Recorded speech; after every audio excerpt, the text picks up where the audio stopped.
As ruas são de ouro e de cristais.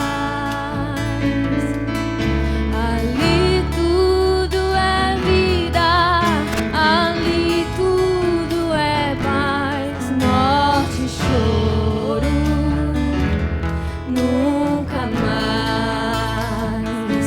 Tristeza e dor, nunca mais. Verei o grande rio da vida, claro como o cristal. Verei a face do meu mestre querido. Não haverá mais noite Ali não haverá nenhum clamor. Verei os olhos de Jesus e tocarei seu corpo, enfim, não haverá mais noite ali. Não haverá nenhum clamor. Verei os olhos de Jesus e os tocarei seu corpo, enfim.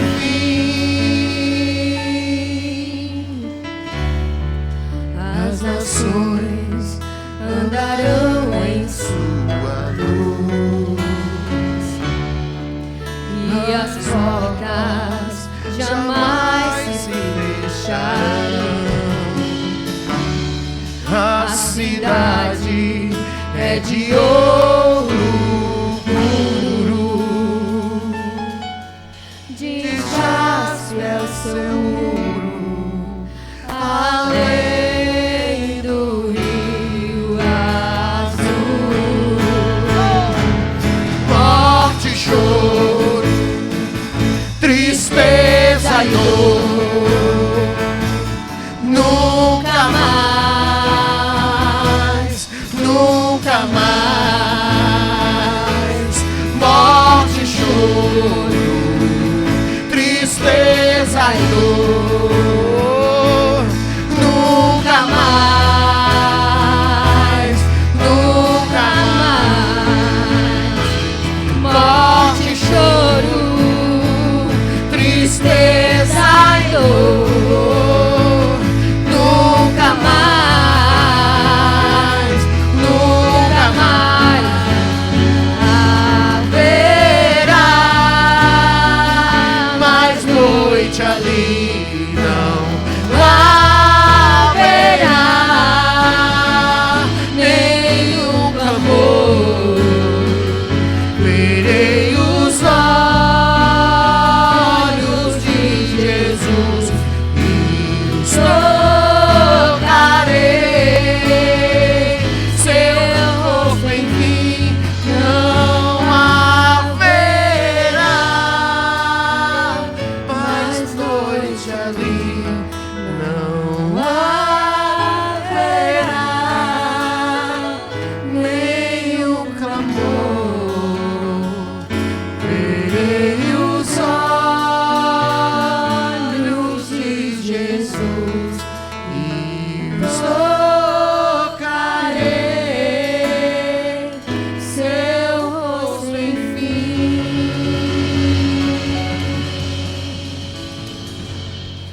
As nações herdarão a sua luz e as portas jamais se fecharão. E a cidade é de ouro puro, de jaspe é seus muros, além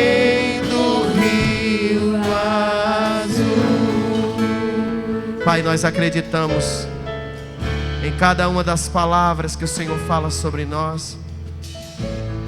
E a tua existência prova que a eternidade é real, que esse lugar sem dor, que esse lugar onde a morte não tem mais o domínio, ele é real. E nós esperamos em Ti. Você pode dizer isso? Diga: eu espero em Ti, Jesus. Diga: eu vim aqui essa noite, Senhor, Te buscar, porque eu espero em Ti, eu medito em Ti. Quando eu me levanto, Senhor, a esperança é que eu estou em Ti. Os meus sonhos, os meus ideais, todos estão firmados em Ti.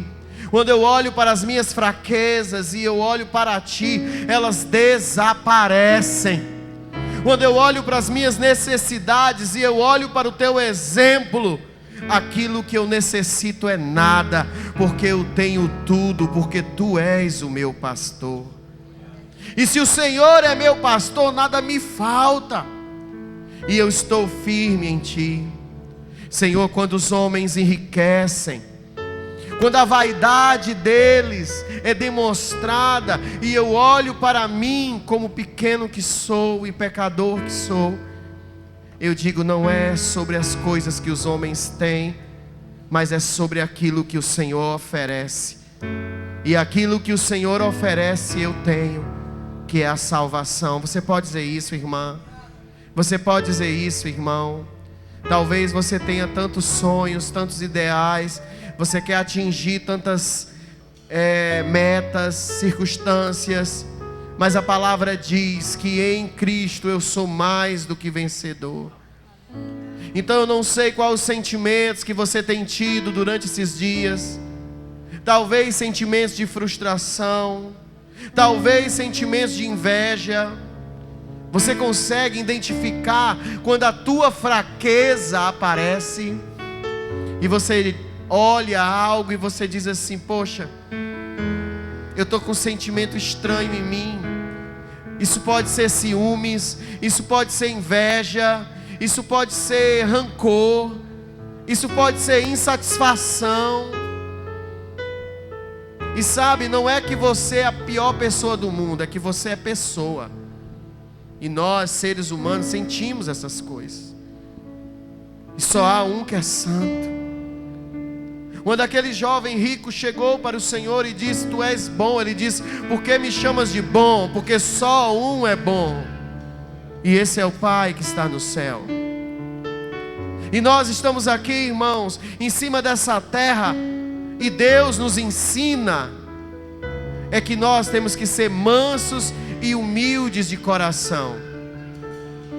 Manso e humilde de coração, para que quando você esteja na sua bicicleta ou dentro de uma Hilux, você tenha o mesmo coração.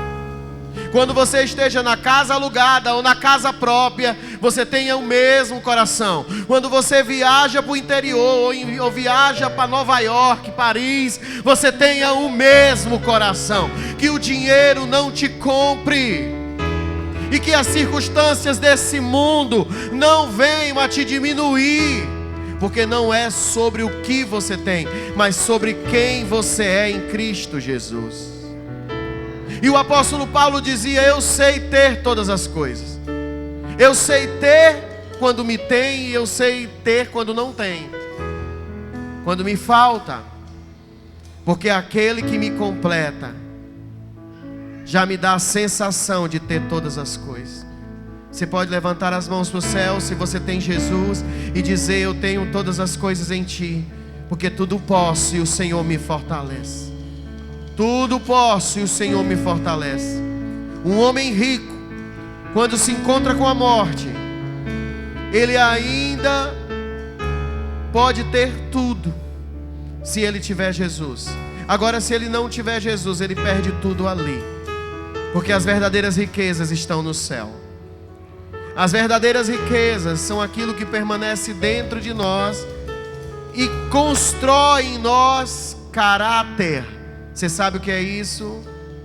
Integridade, fidelidade, mansidão, temperança, domínio próprio, bondade. É aquilo que te vai fazer parecido com Jesus. E sabe o que acontece quando eu sou manso e humilde de coração? A paz permanece.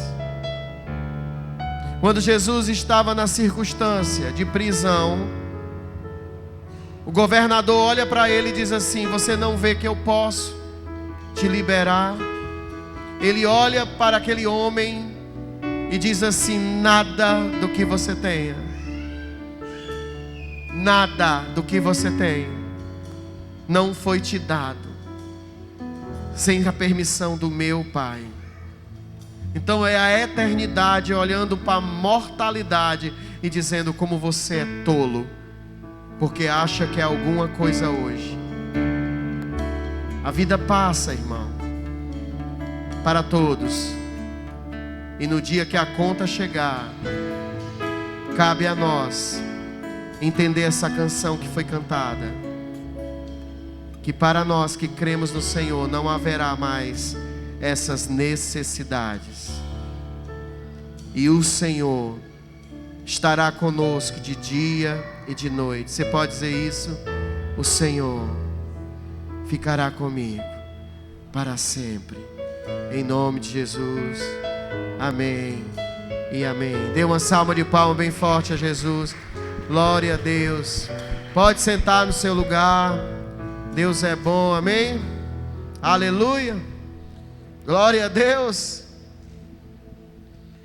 Nós estamos vivendo dias lindos na presença de Deus, e nós temos nos fortalecido nele diante das circunstâncias que temos vivido. E Deus tem nos ensinado, irmãos, a ser mansos e humildes de coração. Amém? Glória a Deus. Vamos receber o Leonardo, que vai trazer a palavra de hoje. Glória a Deus.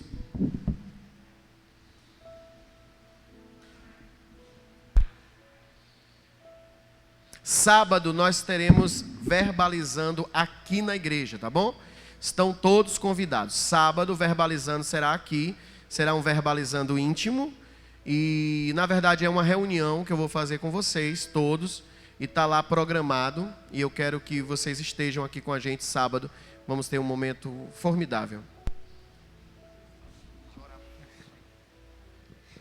Levanta as mãos aqui para esse homem de Deus. Pai, nós oramos sobre a vida do Leonardo, que o Senhor possa abençoá-lo, fortalecê-lo, para que ele possa passar para nós a boa e perfeita palavra, e que diante daquilo que o Senhor necessita falar para nós, para que o nosso coração seja completo, que o Senhor fale para que a tua obra seja completa na nossa vida e que alcance outras pessoas. Isso em nome de Jesus. Amém e amém. Amém. Boa noite, povo de Deus. A paz do Senhor a todos. Espero que você esteja bem, você esteja se sentindo bem aqui nesse lugar. Não sei se vocês têm a mesma sensação que eu, o mesmo sentimento, mas como é prazeroso a gente chegar na casa do Senhor no meio da nossa semana, que muitas das vezes é cansativa, é conturbada, e você sente aquela paz e aquele revigor no seu espírito, na sua alma, de você estar na casa do Senhor. Você sente esse prazer e essa alegria tomando conta do seu coração. E muitas das vezes, esse sentimento de estar na casa do Senhor, de estar na presença de Deus, que é aquilo que nos faz continuar, nos faz lutar mais um dia e nos faz permanecer de pé aqui. Então, vamos juntos estudar a palavra do Senhor, entender mais sobre quem é Jesus, sobre quem é o Messias, e que juntos a gente tenhamos esse entendimento por completo, como igreja, cada um podendo ser a expressão e o amor de Jesus. Gostaria de orar junto com você por essa palavra, então abaixa a tua cabeça, fecha os teus olhos, vamos juntos, amém? Senhor Jesus, nós estamos aqui diante de Ti, juntos em família, Senhor Deus, Pai, nós colocamos diante de Ti o nosso coração em posição de humildade, Senhor Deus, para entender e para compreender mais do Senhor. Sabemos que a cada novo dia há algo novo a conhecer sobre Ti. Então, Senhor Deus, traz essa porção nova, Senhor Deus, nessa noite, Senhor Deus, e entra dentro dos nossos corações com essa palavra, trazendo vida, trazendo paz, Senhor Deus, em nome de Jesus. Abre a nossa mente, Senhor Deus, abre o nosso coração, os nossos olhos, para entender a Tua palavra, que Teu Espírito seja o tradutor, Senhor Deus, que transmite a palavra que vem de Ti para nós. Nos livra, Senhor Deus, de toda distração, de todo pensamento contrário, e que os nossos olhos estejam fixos em Ti, Senhor Deus. E que as horas que passamos aqui, Pai, elas sejam acrescentadas como paz, Senhor Deus, e não como cansaço. Isso em nome de Jesus, Senhor Deus. Amém e amém. Bom, continuando os evangelhos, semana passada tivemos um capítulo de Apocalipse, e hoje temos um capítulo do Evangelho de João, e hoje é o capítulo 7. Eu vou estar lendo, vou estar estudando junto com vocês através da nova versão transformadora, a NVT. Você pode acompanhar pela tela ou acompanhar pela sua tradução na sua Bíblia, no seu dispositivo, amém? Bom, o capítulo 7, ele tem alguns pontos, algumas curiosidades, que são as seguintes. Esse capítulo, ele é mais um relato sobre a participação de Jesus numa festa importante dos judeus, que era a festa das cabanas, em algumas traduções vai dizer festa dos tabernáculos, e desta vez é a festa das cabanas que Jesus está participando. Para quem conhece, os judeus, eles tinham algumas festas importantes, e essa era uma festa muito importante para eles. Bom, esse capítulo tem outra curiosidade, que ele é um capítulo de diálogo, ele é um capítulo de conversa de Jesus com alguns grupos de pessoas. E quais são esses grupos? Nós temos 4 grupos aqui nesse capítulo. Primeiro, os familiares. Segundo, os líderes judeus, que se repetem bastante nesse capítulo. O povo, e o povo, tinha aquele povo que não entendia e tinha aquele povo que entendia quem era Jesus. E a gente vai ver também que tinham os improváveis que creram em Jesus. E esse capítulo também, por ser um capítulo de diálogo, de discussão, ele é longo, mas ao mesmo tempo ele não é, porque se trata de uma conversa. Mas uma curiosidade desse capítulo é que ele não teve nenhum sinal milagroso de Jesus. Jesus não demonstrou nenhum milagre aqui, mas ele afirmou algo precioso, e é nisso que a gente vai se concentrar, amém? Bom, começando lá do versículo 1, João 7, a partir do 1, vamos juntos. Depois disso, Jesus viajou para pela Galileia. Queria ficar longe da Judeia, onde os líderes judeus planejavam a sua morte. Logo, porém, chegou o tempo da celebração judaica chamada Festa das Cabanas.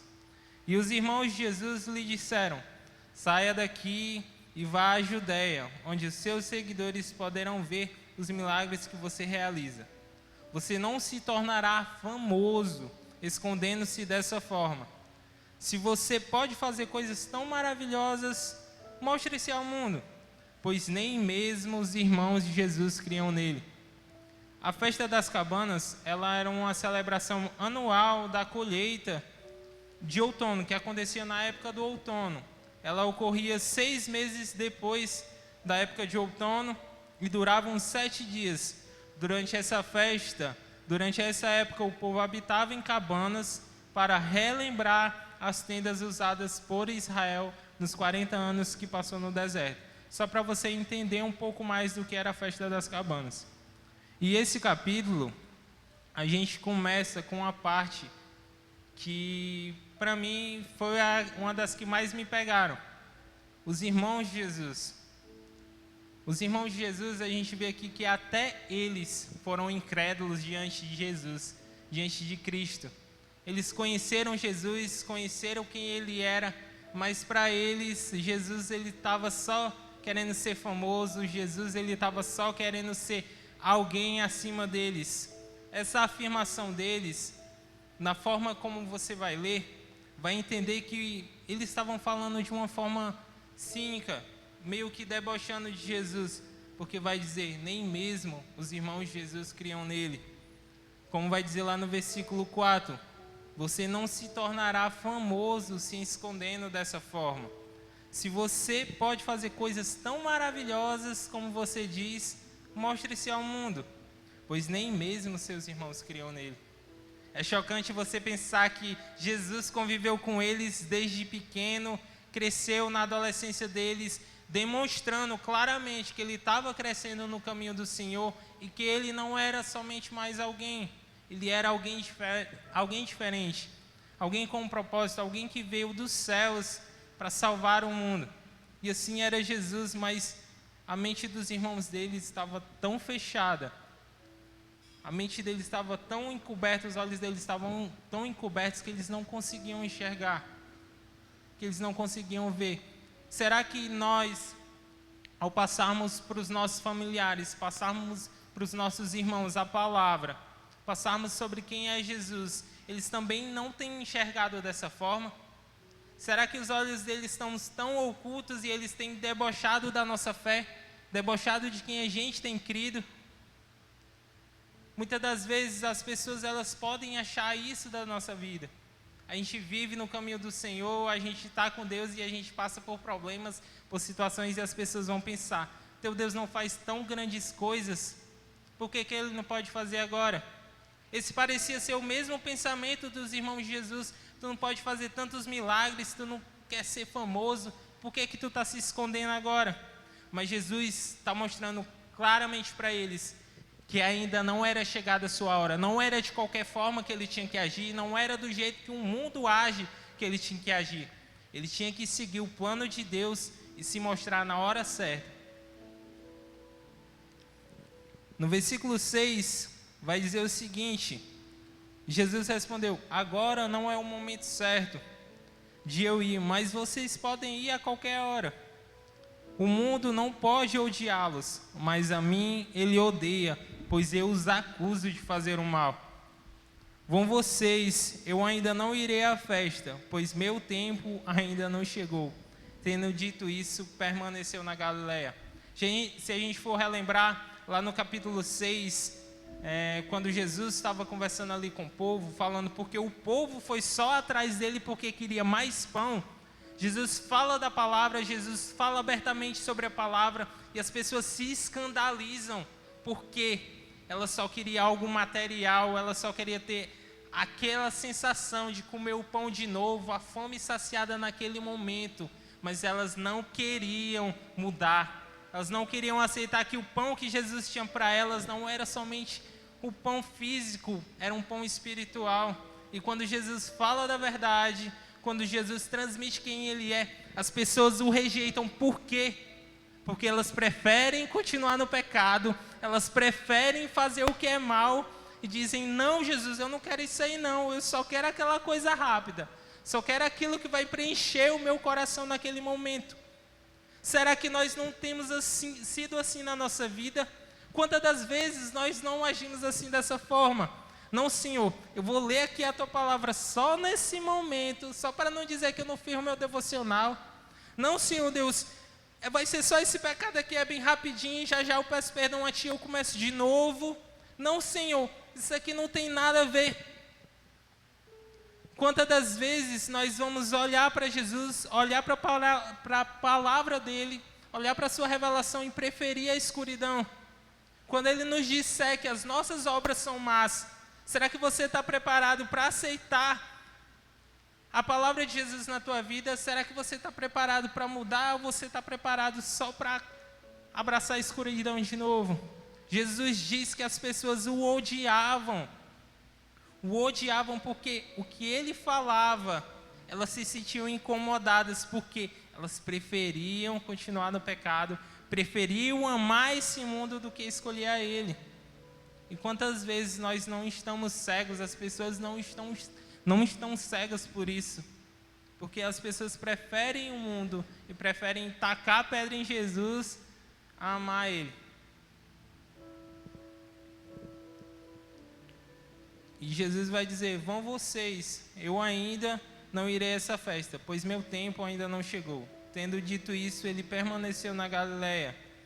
E Jesus, ele esperou um momento certo para ir. Ele foi em segredo, como vai dizer na palavra. No versículo 10. Contudo, depois que seus irmãos partiram para a festa, ele também foi, mas em segredo. permanecendo distante dos olhos do público. Os líderes judeus tentavam encontrá-lo na festa e perguntavam se alguém o tinha visto. Havia muita discussão a seu respeito entre as multidões. Alguns afirmavam: ele é um homem bom, enquanto outros diziam: ele não passa de um impostor que engana o povo. Mas ninguém tinha coragem de falar sobre ele em público por medo dos líderes judeus. Aqui você vê o quanto a influência de participar de um status, o quanto a influência de participar de uma religião faziam com que as pessoas não falassem sobre Jesus. E que você vê o quanto o mau exemplo dos líderes judeus oprimia o povo. Porque as pessoas não podiam sequer falar sobre Jesus, que elas podiam ser acusadas pelos líderes judeus, elas podiam ser expulsas das sinagogas, porque elas não podiam falar dele. É que você vê o quanto os líderes judeus foram guias cegos, o quanto eles tinham os olhos fechados. Então, no versículo 14 vai dizer: então na metade da festa, Jesus subiu ao templo e começou a ensinar. Os judeus que estavam ali ficaram admirados ao ouvi-lo. Como ele sabe tanto sem ter estudado, eles perguntavam. E as pessoas, elas questionavam: onde é que Jesus tinha aprendido aquelas coisas? Como é que ele sabe falar dessa forma? Como é que ele se comporta desse jeito? Ou como é que ele recita a palavra tão belamente? Como é que ele está falando sobre isso? As pessoas questionavam onde é que Jesus tinha aprendido, qual era o rabino que tinha ensinado ele. Mas a gente sabe que o ensinamento de Jesus, ele não vem de homens. Ele não vem meramente de ensinos, de livros. O seu ensinamento, ele falava daquilo que é divino, daquilo que ele já conhecia, porque ele vivia com o Pai e estava aqui na terra para trazer a mensagem do Senhor, para cumprir um propósito. E ele não havia estudado sob nenhuma orientação de nenhum rabino, de nenhum mestre, mas mesmo assim, ele era um mestre, e ele é o nosso mestre. É ele quem nos ensina, é ele quem nos transforma, ele quem nos capacita por meio da sua palavra, por meio daquilo que ele fala. E as pessoas questionavam isso. Qual era a faculdade que Jesus tinha feito? Por que ele fala tão bem dessa forma? E Jesus vai dizer, no versículo 16, Jesus lhes respondeu: minha mensagem não vem de mim mesmo, vem daquele que me enviou. Quem quiser fazer a vontade de Deus, saberá se o meu ensino vem dele ou se falo por mim mesmo. Aqueles que realmente desejam fazer a vontade de Deus, recebem e aceitam a Jesus e seu ensino. Os que se concentram nas coisas desse mundo, eles rejeitam a Cristo. Essa passagem que fala, que o Senhor fala que quem quer fazer minha vontade, vai abraçar o meu ensino, vai buscar mais a mim, vai se apegar à minha palavra. Será que nós temos gastado a nossa vida, gastado o nosso tempo, os nossos dias, buscando aprender mais do Senhor, buscando passar mais tempo com Ele? Eu não sei se você se liga daquele exemplo, mas você com certeza faz isso, não sou só eu. De quando um copo está sujo, você às vezes não quer passar a esponja, não quer passar o limpar, e você deixa com que a própria água ela vá limpando o copo até a sujeira sair, o copo parecer estar limpo. Ele vai estar limpo, vai tirar ali o resíduo, a sujeira ela vai ficar, ou o cheiro, né, do líquido vai ficar. Será que nós temos sido isso, deixado o Senhor operar dentro de nós, operar na nossa vida, nos lavar por completo? E se você gastar tempo com o Senhor, deixando com que Ele te ensine, a água dele vai não só te limpar ali por fora, mas ela vai te limpar por dentro. Ela vai mudar a forma como a gente se comporta. Porque se a gente gasta tempo buscando aprender com o Senhor, a gente vai ter mais conhecimento sobre Ele. E se a gente fizer uma parceria com Deus de conhecer mais a Ele, esse conhecimento não vai só nos deixar obeso de conhecimento, obeso de palavra, não. Esse conhecimento vai nos transformar, vai transformar o nosso comportamento, vai transformar a nossa atitude, vai nos tornar mais sábio. Sábio não para o mundo, mas sábio no nosso comportamento que as pessoas vão ver como tu se comporta, e tu se comporta segundo a palavra, e elas vão dizer, esse cumpre a vontade do Senhor, esse fala de Jesus. E o próprio Jesus vai dizer, quem quer fazer minha vontade, vai abraçar o meu ensino, vai buscar-me. Mas quem não quer fazer a vontade de Deus, vai rejeitar Ele, vai rejeitar conhecer Jesus, vai rejeitar passar tempo com o Senhor, vai dizer, não, Senhor, não quero isso aí não. E muitas das vezes, qual tem sido a nossa posição? Qual tem sido a nossa atitude? Temos que ser esses que abraçam o ensino. Temos que ser esses que dizem, sim, eu posso estudar teologia, sim, eu posso conhecer mais sobre o Senhor, sim, por mais que eu não estude teologia, mas eu posso aprender algo novo sobre a palavra, eu posso aprender algo novo sobre o histórico de quem foi Jesus, da forma como ele operou ali no povo de Israel, da forma como as pessoas foram impactadas, porque se a gente conhece isso, conhece como o Senhor agiu, a gente vai ser revigorado, a gente vai ser transformado. São os exemplos dos grandes homens de Deus, os exemplos daqueles que aprenderam com Jesus, que ecoam até hoje na nossa vida. Porque imagina aí, se grandes homens de Deus, ou a atitude de Lutero, de abraçar o ensino, de ter transformado a palavra do latim para outra tradução, e essa tradução chegar aqui, ó, na tela do tablet, do celular, imagina aí, você pode, através do ensino, mudar a vida de alguém. Você pode, abraçando o ensino do Senhor, transformar a vida de alguém. E esse alguém, muitas das vezes, e geralmente vai estar bem próximo de ti, é teu pai, é tua mãe, é teu irmão, tua filha. Porque se tu conhece mais da palavra, tu vai conseguir transmitir a palavra da forma como ela tem que ser. Pura, simples e verdadeira, penetrando no nosso coração. E as pessoas vão dizer, eu não vou rejeitar isso, porque isso é tesouro para a minha vida. Isso é o que é a eternidade. Porque quando a gente lembra lá do capítulo 6, que a Lara leu, Pedro vai dizer, Senhor, só Tu tens as palavras de vida eterna. E quando a gente olha para Jesus e abraça o seu ensino, a gente vai ver que essas são as palavras de vida eterna. Vamos seguir juntos, amém? No versículo 18 vai dizer, aquele que fala por si mesmo busca sua própria glória, mas quem procura honrar aquele que o enviou diz a verdade e não mentiras. Moisés lhes deu a lei, mas nenhum de vocês obedece a ela. Então por que procuram me matar? Primeiro Jesus ele está falando que aquele que faz a vontade do Senhor, ele não está buscando uma glória para si, mas uma glória para Deus. E se você está buscando uma glória para Deus, nitidamente vai ser comprovado que você está falando a verdade, que você não está vivendo uma mentira.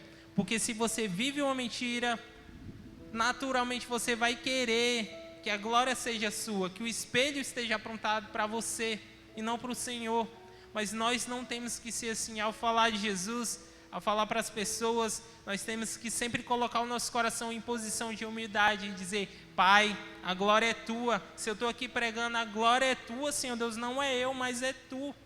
E se as pessoas enxergarem isso dessa forma, elas vão ver que o que você fala, mas não o que você fala, quem você é, você está sendo um instrumento para falar da verdade. Que nós sejamos assim, aqueles que buscam a glória para Jesus, que buscam a glória para o Senhor. E Jesus vai dizer contra os líderes judeus, Moisés lhes deu a lei, mas nenhum de vocês obedece a ela. Então por que vocês procuram me matar? E de fato eles queriam procurar matar Jesus. É engraçado que os líderes judeus, eles conheciam os mandamentos. E eles conheciam esse mandamento de que você não deve matar. Esse mandamento está lá em Êxodo, no capítulo 20, no versículo 13, que diz bem simples, não mate. Mas os líderes judeus, eles queriam matar Jesus. E é controverso essa atitude deles de querer matar alguém. Por quê? Por inveja. Eles tinham inveja de Jesus, eles não enxergavam quem ele era de verdade.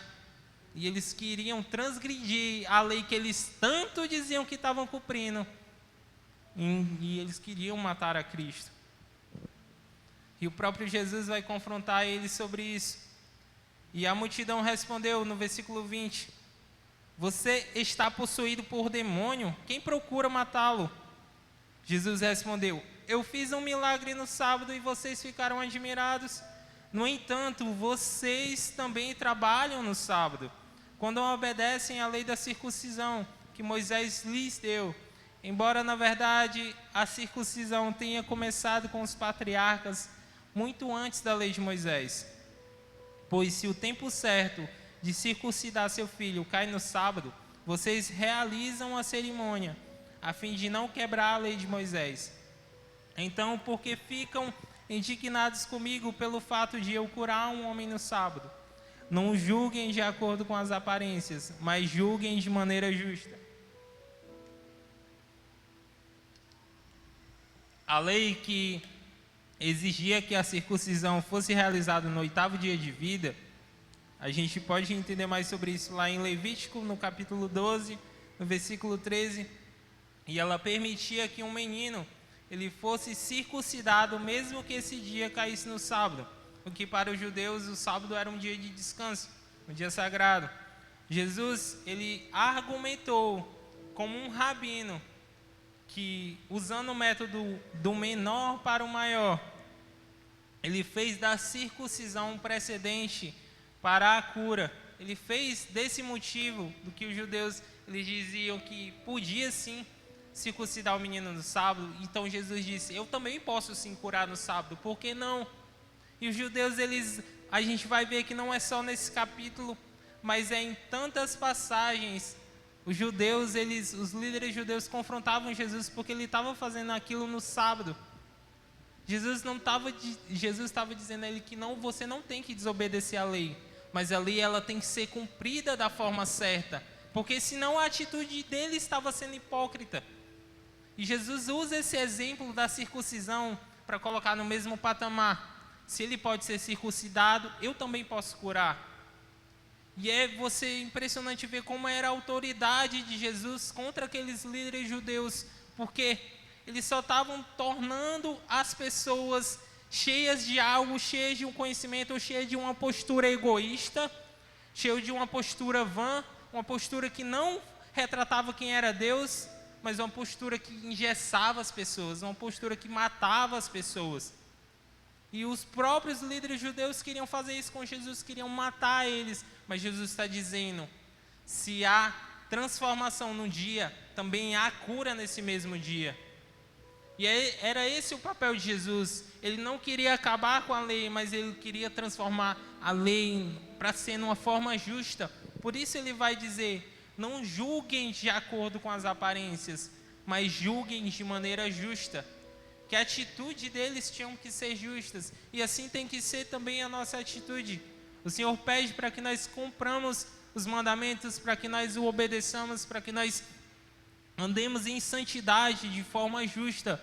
Nós não temos que ser esses que apontam para as pessoas e dizer que a pessoa, ei, tu tá andando em santidade não, tu tá fazendo aquilo que é errado. Não, nós temos que ser aqueles que falam, vai por esse caminho aqui. Eu não estou te julgando, você não tem que julgar a pessoa, mas você tem que ensinar para ela a forma correta de ser, a forma correta de se comportar. E era isso que o Senhor Jesus queria. Eu não quero acabar com a lei, mas eu quero ensinar a forma certa de andar na lei, a forma certa de viver. E esse tem que ser o nosso papel. A gente tem que abraçar esse ensino do Senhor e trazer para as pessoas, mostrar para as pessoas a forma certa de se comportar, a forma certa de viver. Agora a gente vai entrar noutra parte do diálogo de Jesus, que vai dizer, Jesus é o Messias. Na NVT tem essa pergunta, Jesus é o Messias. Na NAA vai dizer, Jesus é o Cristo. E vai ser assim, no versículo 25. Alguns do povo que moravam em Jerusalém começaram a perguntar uns aos outros, não é este o homem a quem procuram matar? Aqui está ele, porém falando em público, e não lhe dizem coisa alguma. Será que os nossos líderes acreditam que ele é o Cristo? Mas como pode ser ele, este homem? Sabemos de onde ele vem. Quando o Cristo vier, ninguém saberá de onde ele é. Aqui a gente dá de cara com a parte do povo que acreditava que a aparição do Messias, a aparição de Jesus, ela tinha que ser simplesmente do nada. Ela tinha que ocorrer simplesmente do nada. A aparição dele tinha que vir dessa forma. E essas pessoas, elas não conheciam sobre as profecias do surgimento de Cristo, não conheciam as Escrituras que falavam como ele ia surgir. Esse era um povo. A gente vai ver lá na frente que tinha outro povo que já enxergava de outra forma. E alguns dentro da multidão pensavam que uma vez que era possível traçar a origem terrena de Jesus, ele não podia ser o Messias. Na visão deles, o Messias simplesmente surgiria do nada. Algumas pessoas, elas pensavam dessa forma. Elas acreditavam que Jesus, simplesmente no outro dia ia aparecer ali, ou dessa forma que seria do nada. Mas não foi assim do nada que ele veio. E enquanto ensinava no templo, no versículo 28, vai dizer: Jesus disse em alta voz: sim, vocês me conhecem, sim, e sabem de onde eu venho, mas não estou aqui por minha própria conta. Aquele que me enviou, ele é verdadeiro, e vocês não o conhecem, mas eu o conheço, porque venho dele, e ele me enviou a vocês. Ele veio dele. De fato, Cristo veio dele. As pessoas conheciam que Jesus, ele veio da Galileia, conheciam que ele veio de Nazaré, conheciam quem eram os pais de Jesus, conheciam quem eram os irmãos de Jesus, e elas achavam que por ele ser conhecido dessa forma, ele não era o Cristo, ele não era o Messias. Mas Cristo, a toda hora, ele tenta mostrar que a origem dele não era simplesmente terrena, mas era divina, era celestial. E Jesus, ele evitou essa especulação. Por isso ele vai dizer: sim, vocês sabem de onde eu venho, sabem de onde eu morei, sabem com quem eu cresci. Mas não é simplesmente isso, não é isso que eu estou querendo mostrar para vocês. Eu estou querendo mostrar que eu venho de um Pai, que eu conheço e que eu quero torná-lo conhecido a vocês. E essa afirmação de Jesus sobre a origem dele, sobre de onde ele vinha, fez com que os líderes religiosos quisessem prender ele por blasfêmia. Isso, por blasfêmia. As pessoas acusavam Jesus, os líderes religiosos acusavam ele disso, e a gente vai ver que essa é a própria acusação que eles usam contra Cristo para o condenar à morte. Era simplesmente isso, eles não acreditavam, eles tinham os olhos tão fechados, o coração tão duro, e a mente tão presa, tão engessada, que eles não sabiam, eles não conheciam, eles não entendiam que de fato Jesus era o Messias e que ele tinha vindo dele, porque não podia o ensino dele ou o que ele fazia ser simplesmente algo vindo da terra. Tinha que vir de algum lugar, e esse lugar era o Pai. Como a gente pode olhar para Jesus, ver tudo aquilo que ele operou na nossa vida, tudo aquilo que ele nos transformou, o lugar onde ele nos colocou, a vida que ele nos deu, e a gente dizer: não, isso aí não foi Jesus. É claro que foi Jesus. E é claro que era Jesus ali agindo no meio do povo, mas os líderes judeus preferiam acusar ele de estar mentindo, dizer: não, o teu ensino de onde tu vem não é do céu. Mas não era assim. Jesus, de fato, ele vinha do céu. De fato, ele veio para cumprir um propósito, para cumprir um plano celestial do Senhor. De fato, ele escolheu estar ali naquele papel por todos nós, não só por aquele povo, mas para que aquilo ecoasse na nossa vida hoje e ecoe lá na frente. E o ensino de Jesus era esse: ele vinha do céu porque ele conhecia o Pai, e ele me enviou a vocês. Isso é precioso a gente entender, que o Senhor escolheu enviar Jesus a nós, e o próprio Jesus escolheu aceitar esse desafio, esse papel. E então os líderes judeus vão tentar prender Jesus, mas ninguém pôs as mãos nele, porque ainda não havia chegado a sua hora. A gente vai ver durante o capítulo 7 e também no capítulo 8, que 4 vezes os líderes judeus tentam prender Jesus, mas em nenhum momento Jesus permitiu aquilo. Nenhum momento aquilo aconteceu, porque mostra que Jesus, ele tinha o total controle a total autoridade para que aquilo não acontecesse com ele, porque ainda não era chegada a sua hora. Por mais que os líderes judeus levantassem a mão contra ele, por mais que os líderes judeus tentassem agredi-lo, Jesus mostrava que ele estava no controle. E quando eu fico pensando nessa parte, eu fico lembrando daquela cena do The Chosen, quando os caras tentam lá rebolar Jesus do lado do penhasco e ele diz não, e ele sai simplesmente. Aquilo mostra, é um exemplo de que a autoridade de Jesus mostra como ele tinha o controle de tudo aquilo que ele estava fazendo, de que tudo que ele estava fazendo tinha uma importância, tinha um motivo e tinha um papel.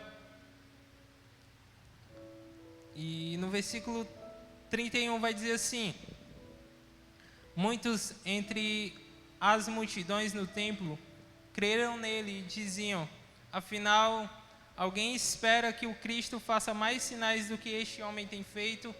Aqui você vê que algumas pessoas já criam em Jesus, algumas pessoas já olhavam para ele e já, de fato, enxergavam que ele era o Messias. Como é que alguém tem feito tantos sinais assim e não é ele o Messias?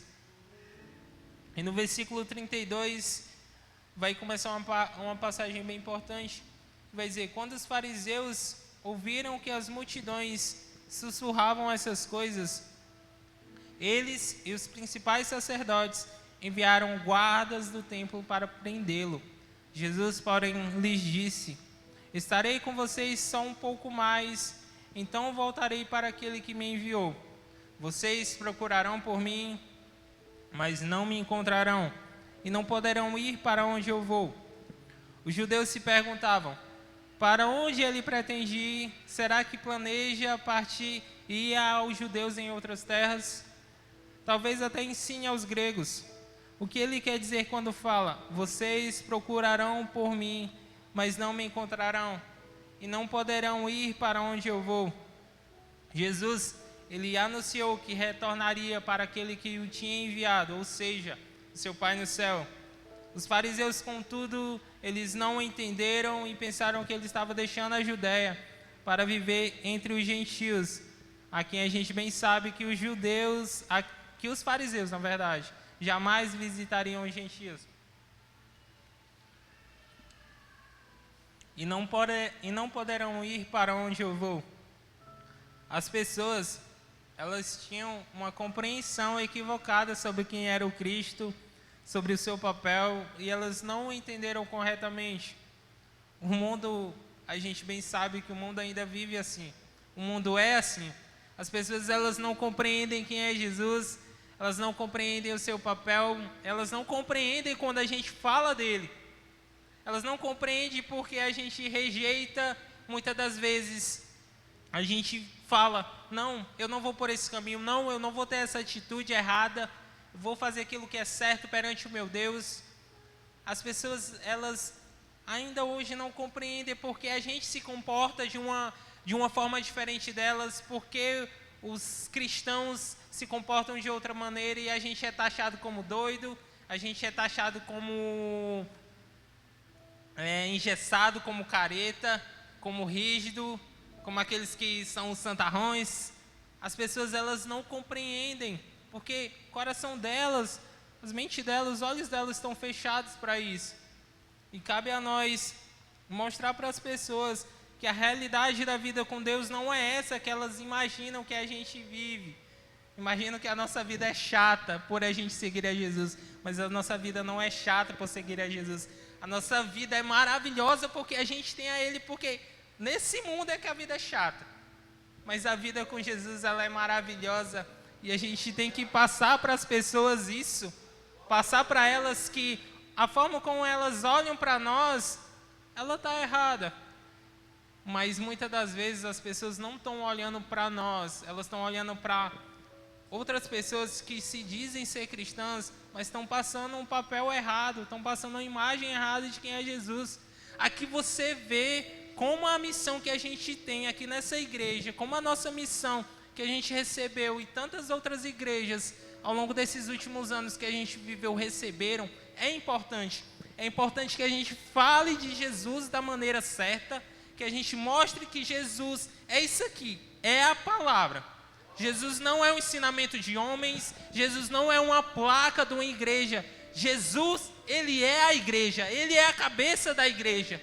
E cabe a nós passar para as pessoas isso.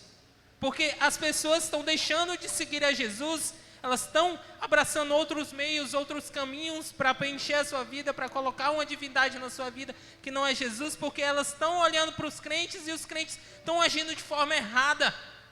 Cabe a nós ter esse papel de viver da forma certa, de mostrar Jesus da forma certa. E se preciso for, falar até para outros evangélicos, dizer, olha, esse daqui que é Jesus, não é isso que tu está vivendo. Que você tenha essa ousadia, que o Espírito Santo coloque essa ousadia na nossa língua, na nossa boca, nos nossos pés, para a gente se mover, para falar de Jesus da forma certa, para falar de Jesus para outras pessoas, para fazer Jesus conhecido nessa cidade, para chamar outros irmãos, olha, Jesus é esse aqui, me ajuda.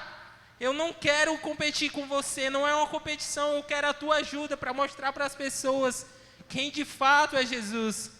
Que Ele é o Cristo, que Ele é o Messias.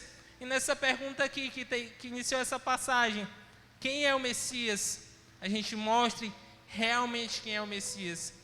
Que Jesus, Ele veio para salvar a nossa vida, que Jesus, Ele tem um propósito para nós, um propósito de intimidade, de relacionamento. E é isso que Ele quer. E é isso que a gente tem que mostrar para as pessoas. Que Jesus não é careta, mas que Jesus é maneiro, que Jesus... Ele é essa vida diferente que a gente tem, porque Ele é o centro da nossa vida, Ele quem nos resgatou. E os judeus que ainda viviam na escuridão, eles não poderiam entrar no céu, os líderes judeus. De modo que Jesus, Ele estaria fora do seu alcance, por isso Ele vai dizer, para onde eu vou, vocês não poderão ir. Ele não estava falando de um lugar, simplesmente de uma cidade, mas Ele estava falando da eternidade. Que se os líderes judeus não mudassem o seu coração, não mudassem sua atitude, não crescem de fato em Jesus, eles não poderiam ir para lá. E é isso que Jesus vai contrastar, né? Vai confrontar eles. Agora a gente vai começar uma passagem bem importante também, que Jesus, Ele promete a água viva. No último dia da festa, o dia mais importante, Jesus, Ele se levantou e disse em alta voz, quem tem sede, venha a mim e beba, pois as Escrituras declaram, rios de água viva brotarão do interior de quem crê em mim. Quando Ele falou de água viva, Ele estava se referindo ao Espírito que seria dado mais tarde a todos que nele crescem. Naquela ocasião, o Espírito ainda não tinha sido dado, pois Jesus ainda não havia sido glorificado. Bom, vamos abrir aspas nesse momento para a gente entender mais sobre essa passagem. Na festa das cabanas, no último dia, não só no último dia, mas todos os dias, eles realizavam uma cerimônia com água que era realizada todos os dias, acompanhada de uma oração para que Deus enviasse chuva no final do outono. Por quê? Para que Deus enviasse chuva. A terra de Israel, ela era bastante seca. Ela tinha poucas fluentes de água, tinham poucos canais de água. E na época em que a festa das cabanas, dos tabernáculos, ela era realizada, era justamente na temporada de seca. Aqui a gente vai ver como Jesus, mais uma vez, ele pega essa parte geográfica, essa parte do acontecimento daquele lugar para transmitir a sua palavra. Ele fez isso em Apocalipse, mas quando a gente para olhar, ele fez isso em muitos pontos do seu evangelho. E durante essa cerimônia, no último dia, que era chamado de o grande dia, que era o mais importante da festa, quando essa mesma cerimônia da água ser derramada no altar, acompanhada de uma oração, ela era repetida 7 vezes durante esse dia. E a água era derramada sobre o altar, enquanto os levitas, eles entoavam um cântico, que era o versículo 3 do capítulo 12 de Isaías, que vai dizer assim, que diz com alegria, vocês tirarão água das fontes de salvação. Essa mesma passagem, ela vai linkar com outra passagem que daqui a pouco eu vou pedir para o Neto abrir, que Jesus, ele fala para as pessoas: quem tem sede, venha a mim e beba. É importante a gente entender que Jesus, ele repete essa mesma mensagem 2 vezes. A primeira menção dele, a água viva, é como a gente bem conhece no capítulo 4, ali com a mulher samaritana, que ele fala sobre a água viva. E a segunda menção foi justamente nessa festa, que ela caía na temporada de seca. E ela destacava a importância da água para os judeus. Ela destacava a importância da água para as pessoas. Nesse contexto, Jesus, ele pegou esse momento, aquilo que acontecia, para se dirigir às pessoas, para dizer uma afirmação grandiosa: quem estivesse à procura de água, da água viva, devia vir até ele, pois ele era essa fonte de água viva. E Jesus, ele é de fato a fonte de água viva, porque ele veio de Deus e ele trouxe uma revelação divina. Se você pega essa passagem final e você linka com tudo aquilo que aconteceu no decorrer desse capítulo, você vai ver Jesus, ele está querendo mostrar para as pessoas isso, que ele é a fonte de água viva. Ele é a fonte de água viva para elas. E ele vai dizer: se você tem sede, vem até mim. Vem até mim, porque de dentro de você brotarão rios de água viva. Ele tem um Espírito Santo para você. E vai dizer que o Espírito Santo nos foi dado. E o Espírito Santo nos é presente hoje.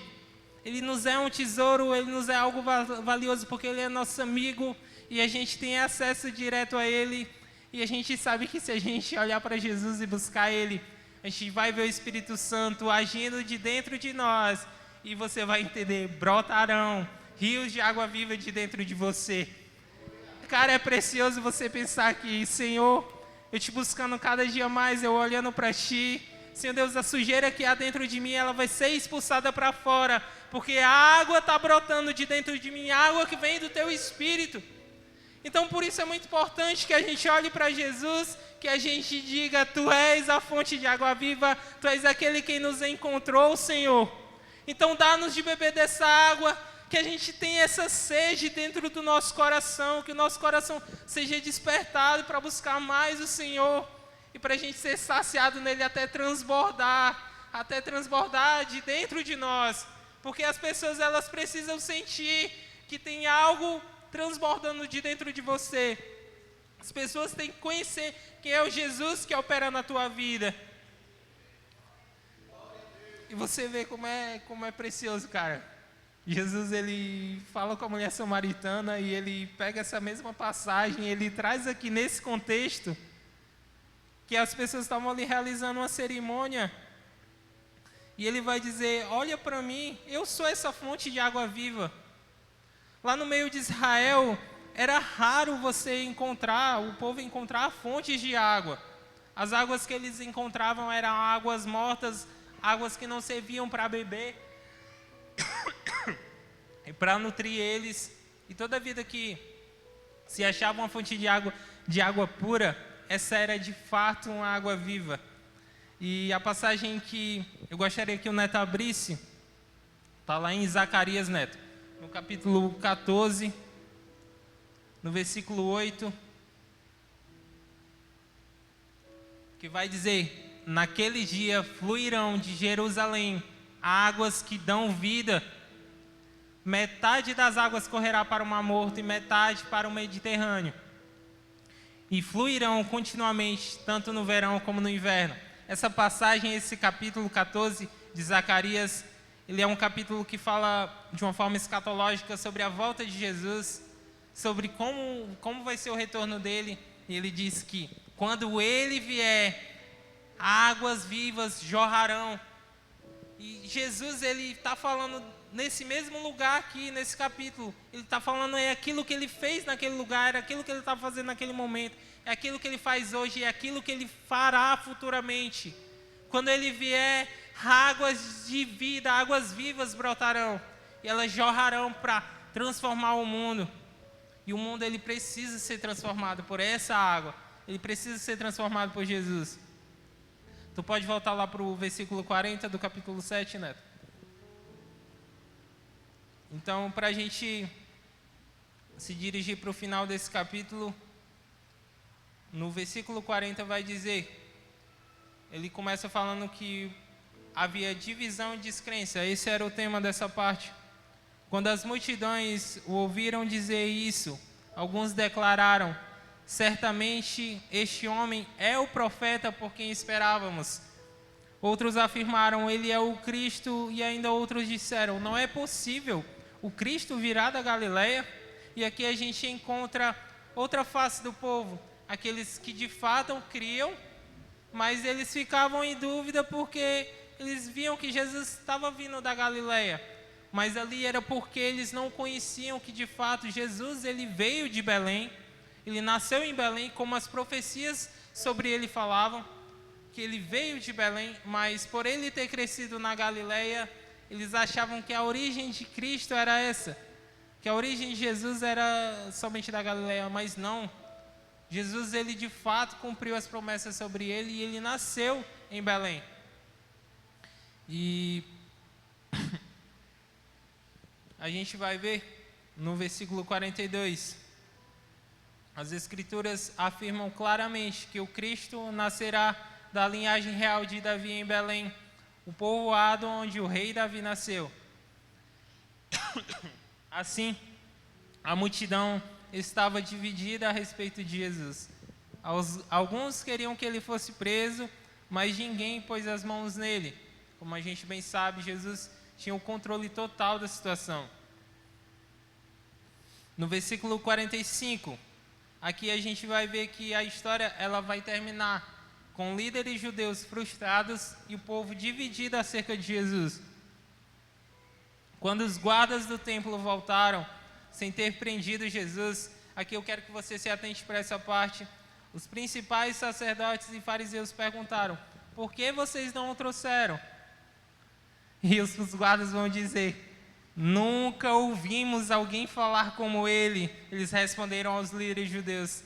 Aqui você vê como os improváveis, os guardas, aqueles que foram lá para prender Jesus, eles escutaram Jesus falando, eles olharam para ele e a gente vai dizer: não pode ser, esse cara não pode estar fazendo coisa errada, porque aquilo que ele falou recuou algo dentro de mim. Foi isso que os guardas sentiram. Nunca ouvimos alguém falar como ele. E como a gente pode permanecer inerte quando Jesus fala ao nosso coração? A gente não permanece sem ter algo mudando na nossa vida. Quando as pessoas de fato, elas encontram a Jesus, elas veem o amor de Jesus, elas vão dizer: de fato, esse é o Cristo. De fato, ele veio para mudar a minha vida. No versículo 47, a gente também vai ver outra parte improvável. Vocês também foram enganados, os líderes judeus vão dizer aos guardas. Zombaram os fariseus. Por acaso um de nós que seja entre os líderes ou fariseus crê nele? As multidões ignorantes o seguem, mas elas não têm conhecimento da lei. São amaldiçoadas. Então Nicodemos, o líder que antes havia se encontrado com Jesus, perguntou: a lei permite condenar um homem antes mesmo de haver uma audiência? Os líderes judeus vão responder: você também é da Galileia? Responderam eles: procure e veja por si mesmo, nenhum profeta vem da Galileia.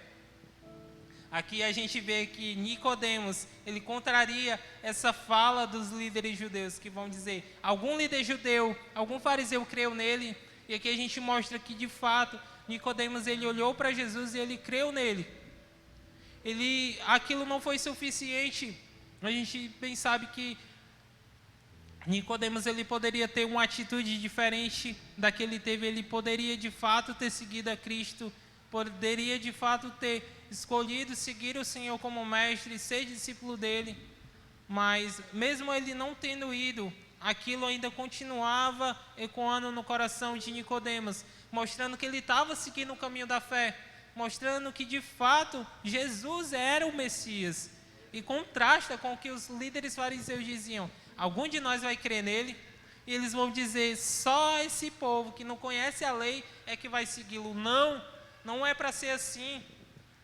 Não é para detentermos a verdade, mas é para de fato mostrarmos às pessoas quem de fato é Jesus, que Ele é a lei, que Ele é o Filho de Deus e que Ele veio para salvar o mundo.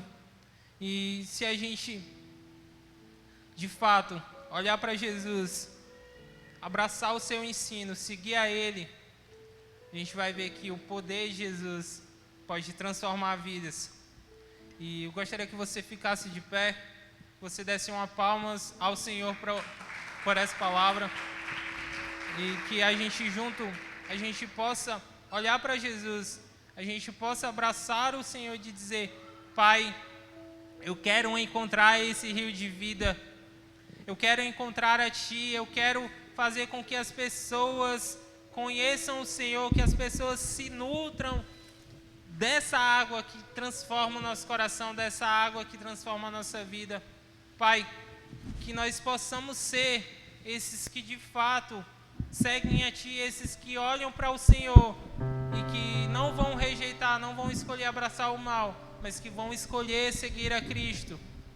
Que nós sejamos assim, que nós olhemos para o Senhor e que Ele não seja para nós um motivo de a nossa vida ficar parada, da nossa vida, da gente não continuar, da gente não realizar as coisas. Não, é por meio de Jesus que a gente consegue algo, é por meio de Jesus, porque Ele nos permite viver, Ele nos permite ter aquelas coisas.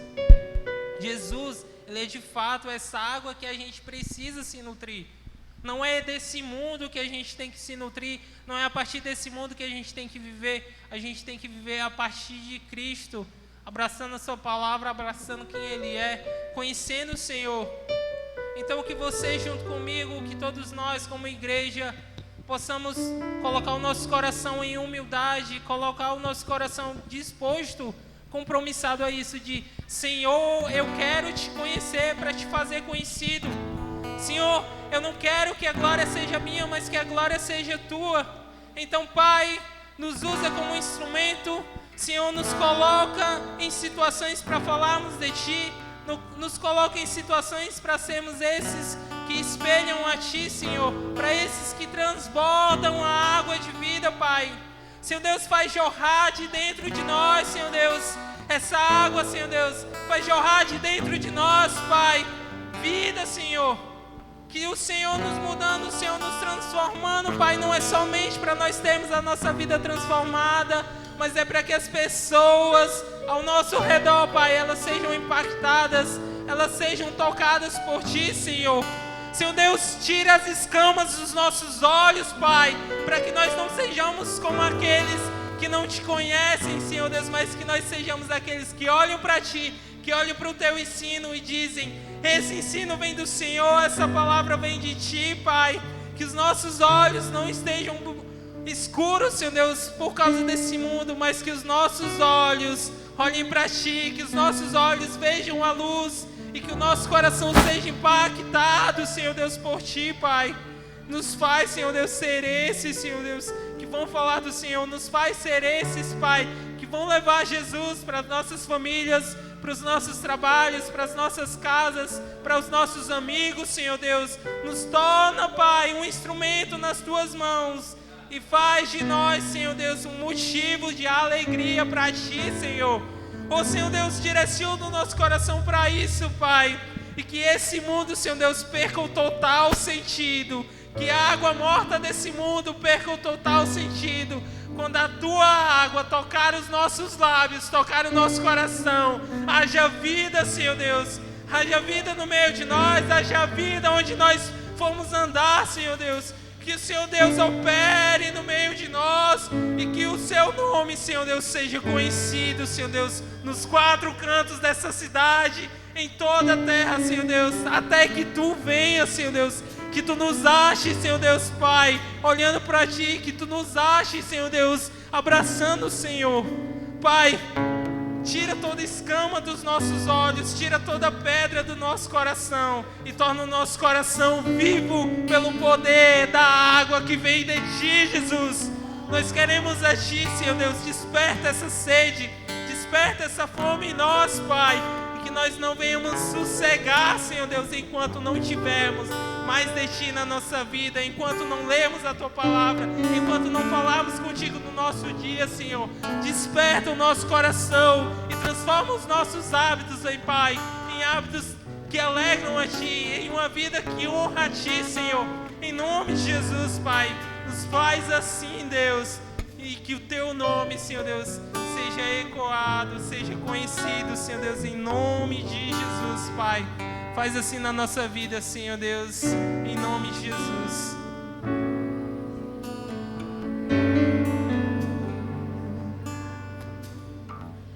Junto ao poço estava eu, quando o homem judeu viu a sede que havia em mim. Sem me ouvir, me conheceu e me ofereceu uma água que jorra sem fim. Dá-me de beber, pois tenho sede. Não quero mais buscar em outras fontes. Não precisarei aqui voltar pra minha sede saciar, uma vez que eu já ouvi Teu falar. Tu és por quem a minha alma esperou, a fonte da vida que me encontrou. És o dom de Deus, o Messias, o meu Salvador.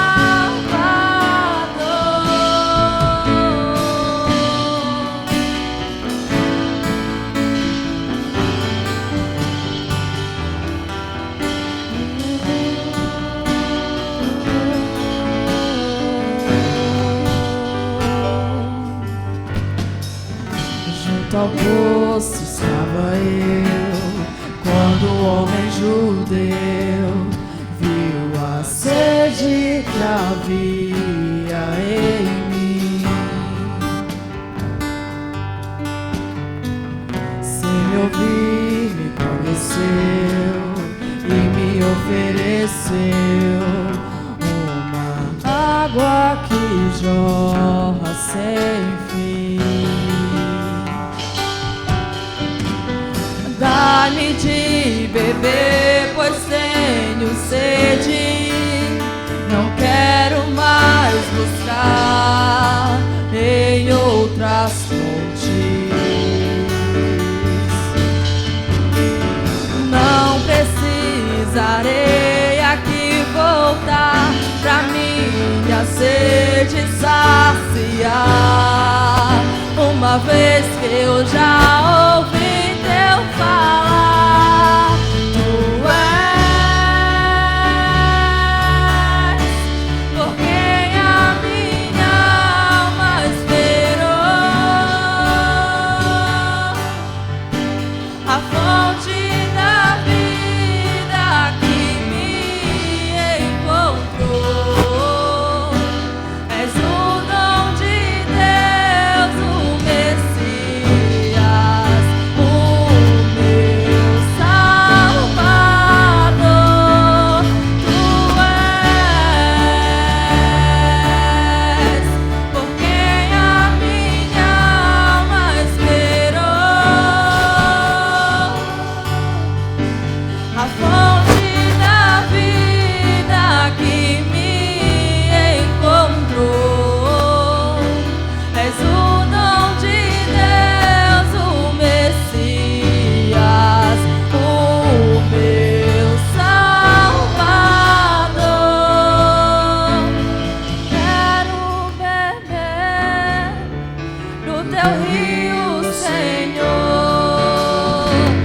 sacia minha sede, lava o meu interior.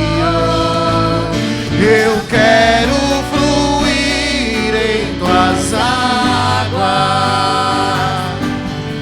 eu quero beber da tua fonte, é fonte de águas vivas. Tu és a fonte, tu és a fonte, Senhor. Eu quero que você agora faça uma oração que supra a tua necessidade. A palavra expressou que nós temos a sorte do entendimento espiritual, porque quem tem o Espírito Santo tem essa fonte inesgotável de compreensão, de revelação. Cristo está comigo. Você pode dizer isso? Cristo está comigo. Diga: Cristo está comigo na minha necessidade, na minha dor. Ele é a minha salvação, Ele é meu ânimo, Ele é minha fortaleza. Eu nele posso tudo, porque Ele me fortalece. Ele conta os meus dias, Ele conta tudo aquilo que eu tenho que viver, e eu viverei pela sua vontade. Então eu bebo desse rio, eu bebo dessa fonte, e ela é inesgotável. Pode pregar, pode ofertar, pode falar. Querido, Deus te deu uma fonte inesgotável de vida, capaz de salvar você e salvar todos aqueles que você conhece, salvar a sua casa, salvar a sua família. Uma fonte inesgotável de conhecimento. Aquele que tem sede, venha. Aquele que tem sede, venha e beba das fontes de águas vivas, a qual sai do trono de Deus. Esse é o rio do Espírito, esse é o rio da revelação, esse é o rio que nenhum homem físico pode tomar, mas os homens espirituais, eles entendem a boa e perfeita vontade de Deus. Um homem espiritual discerne no natural aquilo que Deus está fazendo agora, e que fará outrora, e que fará outra vez. Eu quero beber do teu rio, Senhor. Sacia minha sede, lava o meu interior. Diga: eu quero fluir nas águas. Eu quero beber das tuas fontes, fontes de águas vivas. Tu és a fonte, Senhor. A palavra fala: se você precisa entender, ou se você está precisando de sabedoria, peça, lhe será dada liberadamente. É como um rio que corre liberadamente. Será que eu tenho que andar com fulano? Será que eu tenho que ir por aquele caminho? Será que eu posso aceitar esse emprego? Será que esse comportamento que eu estou tendo convém a uma mulher de Deus, convém a um homem de Deus? Peça, peça. O Espírito mata essa sede. O Espírito te dará conhecimento para você fazer o que agrada a Deus, o que deixa Deus feliz, contente. Lembre que a alegria do Senhor é a sua força. A alegria do Senhor é a sua força. Então ande pelos seus caminhos, ande pelo entendimento correto, não por aquilo que os homens muitas vezes manipulam para que você faça a vontade deles, mas pela vontade do Senhor. Como Jesus estava falando, vocês sabem fazer coisas boas quando isso é a vontade de vocês, mas vocês esquecem de fazer coisas boas quando é a vontade de Deus. Então eu posso curar no sábado. Por quê? Porque curar no sábado é algo bom. Sabe, querido, tem algo bom que você precisa fazer. E talvez você esteja perguntando: será que é da vontade de Deus que eu faça algo bom? Ah, meu amado, Não pergunte aquilo que você já sabe, porque o próprio Deus já te deu a resposta. Então vai e faz a vontade dEle, mesmo que te custe tudo. Porque muitas vezes a sua carne não quer fazer. E por isso que você fica dizendo que não sabe se é da vontade de Deus. Você sabe sim. Você sabe sim, porque o Espírito te revela liberadamente. Fale comigo: Senhor, me dê o entendimento e o temor. Diga: entendimento e temor para obedecer, para que eu possa andar pelas tuas veredas e cumprir a tua palavra, que é boa, perfeita e agradável. Agora eu queria que você fizesse outra oração e que você dissesse qual é o caminho que você não pode andar, mas tem andado. Uma mentira mascarada. Às vezes você mente para não chatear o outro. Você mente para não chatear o outro. Você não queria ir para o compromisso. Não sei se você já passou por isso, mas você percebeu que a pessoa não queria ir para o compromisso, inventou uma conversa para não ir. Crente não mente. Crente tem que dizer: não quero ir, não estou bem, não estou com vontade. Me perdoe, compreenda o meu momento, eu não posso ir, porque eu não estou bem para ir. Querido, deixa teu pastor te ensinar. Sempre fale a verdade. Sempre. E quando você não puder falar, diga a verdade, dizendo: olha, não quero falar, não posso falar, não vou falar agora, quero ficar na minha. Às vezes a gente acha que deve resposta a todo mundo. Às vezes a gente acha que a gente tem que dar uma desculpa, e isso vira mentira. Só diga: eu não posso agora, eu não estou bem. Sim, é verdade, eu não estou bem, eu não estou podendo ir nesse momento, porque não é nada com você, é algo comigo. Eu preciso, botar minha mente em ordem. Olhe, diga a verdade. Não invente uma mentira para não magoar as pessoas. Isso não é fonte de Deus. Isso é fonte do maligno. Fonte humana e diabólica. Não perca suas bênçãos por causa de boas ações. Não, mas é uma boa ação, eu só não quis magoar ele, por isso que eu menti. Não. Diga: eu não quero falar. Não quero falar. Fale ou não fale. Eu aprendi isso. Não fale. Não fale. Ah, mas eu queria o teu carro emprestado. Aí você, para não emprestar, inventa uma mentira. Não, é porque eu vou precisar do carro para ir não sei para onde. Nem vai. Não, diga não. Não, eu não vou emprestar. Eu não posso emprestar. Não precisa dar explicação. Você só: ah, pastor, mas eu não concordo com isso. Pois é. Mas por um caminho torto, a sociedade tem andado por boas ações que são malignas. Se você não quer emprestar, é um direito seu. Agora, você mentir para mascarar, para não magoar uma pessoa, não é uma boa ação. É uma mentira e é diabólico. Você entende isso? Tem muitas outras coisas, gente. Pagar o guardinha.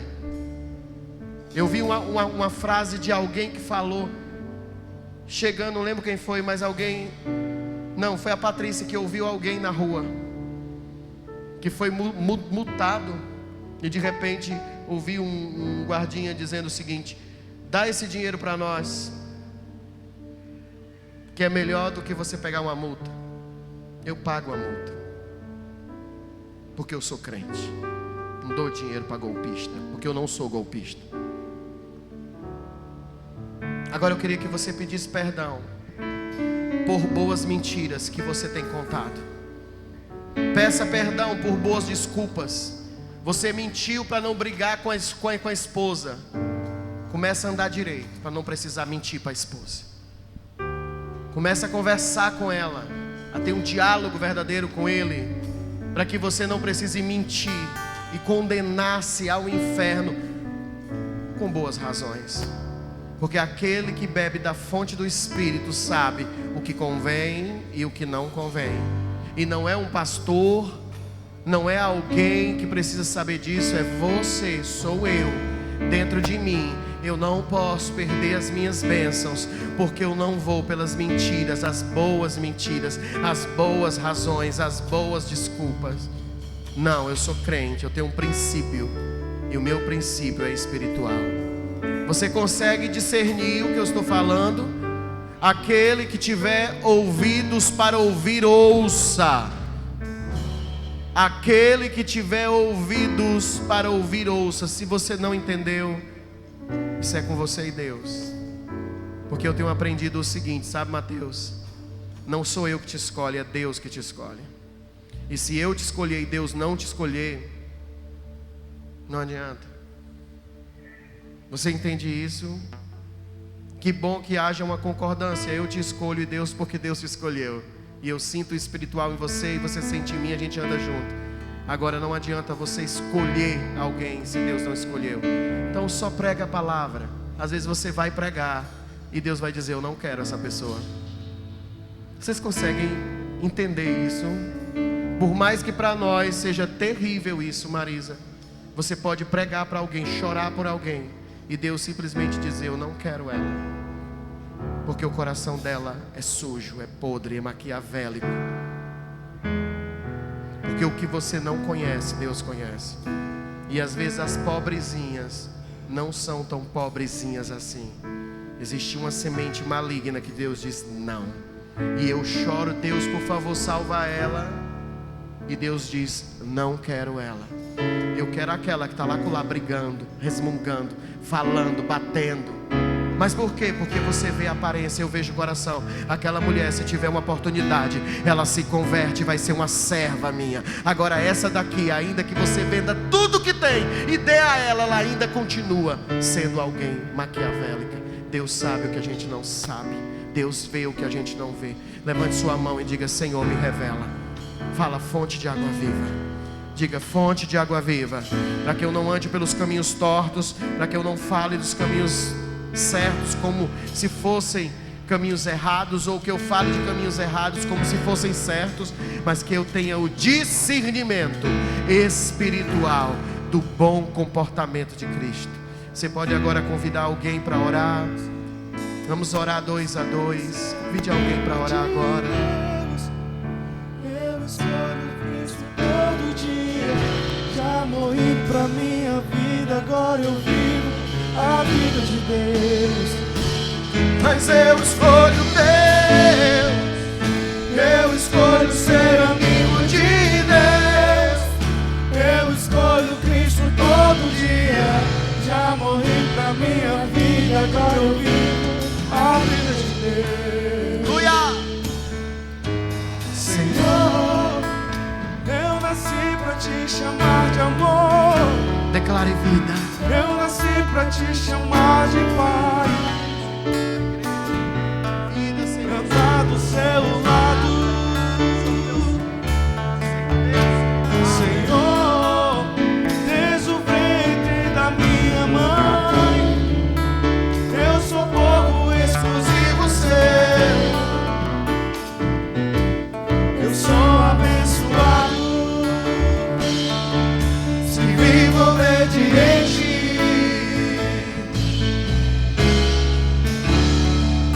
Mas todo dia o pecado vem, me chama. Todo dia as propostas vêm, me chama. Todo dia vem as tentações, me chama. Todo dia o pecado vem. Mas eu escolho Deus. Eu escolho ser amigo de Deus. Eu escolho Cristo todo dia. Já morri pra minha vida, agora eu vivo a vida de Deus. Mas eu escolho Deus. Eu escolho ser amigo de Deus. Eu escolho Cristo todo agora eu vivo a vida de Deus. Que o Senhor seja aquela luz que ilumine os nossos caminhos, os nossos pensamentos. E quando nós fizermos boas ações da maneira errada, nós possamos pedir perdão e nos arrepender. E não falar para Deus que foi por um bom motivo, querendo convencer a Deus do mal. A Deus não se pode tentar, a Deus não se pode manifestar manipulação. Deus sabe a intenção do coração. Se cale e só peça perdão. Perdoa se eu fui pela vereda torta, que eu possa endireitar os meus caminhos e ainda desejar fazer o bom, o correto, mas da teu jeito, da tua forma e não do meu jeito. Diga a sua irmã, seu irmão, Deus te abençoará da forma correta, para que você ande pelos caminhos dele e não pelos seus. Isso em nome de Jesus. Agora dê um abraço nele, dê um abraço nela. Deus nos escolheu para ser essa geração santa. Mas eu escolho Deus, eu escolho ser amigo de Deus, eu escolho Cristo todo dia. Já morri pra minha vida, agora eu vivo a vida de Deus. Mas eu escolho Deus, eu escolho ser amigo de Deus, eu escolho Cristo todo dia. Já morri pra minha vida, agora eu vivo a vida de Deus. Coloque as mãos na sua mente agora. Ore pela sua mente. Diga: Senhor, nenhum mal. Diga: nenhum mal disfarçado de verdade, nenhum mal disfarçado de justiça ou ambição, nenhum mal me enganará, porque o Senhor é a minha luz. Diga: eu escolho os teus pensamentos, eu escolho o teu jeito, a tua forma, e eu andarei pelos teus caminhos. Deixa eu orar por você, Pai. Derrama sobre eles o discernimento santo. A luz que outrora era escuridão, hoje resplandece diante de ti, para que os conhecimentos necessários sejam adquiridos por cada um, desde a criança ao jovem, do adulto à mulher ou homem, o ancião, o pai de família, a mãe de família. Todos eles terão discernimento espiritual para andar pelos teus caminhos. Diga: em nome de Jesus. Levante as mãos para sua casa, ore pelos seus parentes. Pai, nós abençoamos os nossos parentes. Oh Deus, nos ajuda a não nos magoar com a nossa casa, e se nos magoarmos, que a gente possa perdoar, e que não haja em nós uma negação de ajudá-los, mas que haja um crescimento espiritual, para que a gente possa ser luz diante da nossa família. Fale comigo: eu e minha casa serviremos a Jesus, em nome de Jesus. A igreja diga: vamos ofertar, vamos dizimar. Você que vai dizimar, que vai ofertar, levante sua mão, eles vão te entregar o envelope. Você que vai fazer pelo Pix, eles colocaram aí nas TVs, possa fazer. Mas o discernimento, do entendimento correto, que a gratidão favorece um coração que realmente já é desejoso de andar pelo caminho da verdade. Levante sua mão, levante seu envelope. Pai, nós desejamos um coração grato, e por isso dizimamos e ofertamos sem peso, porque diante da tua presença não há nada que em mim não favoreça. Diante da tua presença tudo me favorece, seja a cura, seja a revelação, seja o entendimento, seja, Senhor, a provisão, porque diante das minhas necessidades o Senhor é meu provedor. Diga: o Senhor é meu provedor, em nome de Jesus. Traga seu dízimo, traga sua oferta, ou levante a sua mão em adoração e diga: Senhor, eu te agradeço. Eu te agradeço porque o Senhor tem sido o maestro da canção de gratidão do meu coração. Oh Deus, tudo aquilo que o Senhor tem feito, querido, tem sido diante de um coração grato. Se você precisa essa noite de oração, sai do seu lugar, vem até a frente. Você precisa de unção com óleo, vem até a frente. Receba aqui, Senhor, o meu perfume e minhas lágrimas, Aleluia! que vão cair. Basta um olhar em teu rosto, que eu fui perdoado logo que te vi. Todos os meus tesouros eu vou derramar diante de ti. Eu quero meu vaso. Obrigado, Senhor. Eu quero meu Obrigado por esse momento, obrigado por esse momento. Obrigado pela oportunidade de estar na tua casa, Aos pés do meu de te adorar, de ser escolhido para ser permanente. Eu quero Obrigado pela vida de cada uma dessas pessoas que estão aqui, os meninos do louvor, da mídia, Senhor. Oh, Senhor, do serviço, Pai. Obrigado por essa igreja, obrigado pela igreja de redenção. Abençoa o Paulo, abençoa a Carla, Senhor. Abençoa a sua família, abençoa cada célula Kids, abençoa cada célula familiar, abençoa cada membro dessa igreja, que haja neles um espírito de adoração, e aonde eles estejam, haja uma luz resplandecendo a tua glória. Guarda-nos essa noite em segurança.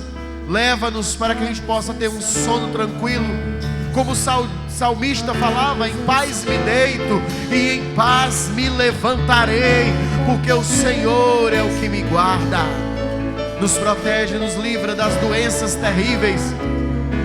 Coloca em nós uma luz que cura e resplandece para outras pessoas, para que a gente possa ser agente de milagres. Isso em nome de Jesus. Eu te abençoo em nome do Pai, do Filho e do Espírito Santo de Deus. Que o Senhor esteja na tua entrada, na tua saída, na tua ida, na tua volta.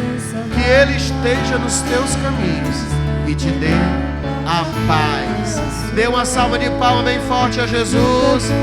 Abrace seu irmão. Dê a paz do Senhor para ele. Vale mais. A tua presença vale mais.